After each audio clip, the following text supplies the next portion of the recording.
Qui est Roland Garros? Roland Garros n'est pas un ancien président de la République, ni même un chef étoilé reconnu. Et contrairement à ce que l'on pourrait croire, Roland Garros n'est pas un ancien champion de tennis, mais bel et bien un des pionniers de l'aviation française. Né à La Réunion le 6 octobre 1888, à 11 ans, il débarque seul à Paris pour entamer ses études. Diplômé de HEC, il découvre l'aéronautique à 21 ans, une véritable révélation pour le jeune homme. En 1913, il réalise notamment l'exploit absolu de traverser la Méditerranée, ce qui lui vaut une grande notoriété. Quand la Première Guerre mondiale éclate en 1914, il est considéré comme le meilleur pilote au monde. Garros décide alors de s'engager pour toute la durée du conflit. Le 5 octobre 1918, la veille de ses 30 ans, son avion s'écrase au cours d'un combat dans les Ardennes.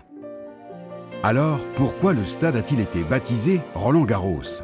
À l'occasion de la finale de la Coupe Davis de 1928, la France doit ériger un court digne de cette prestigieuse compétition pour accueillir les États-Unis.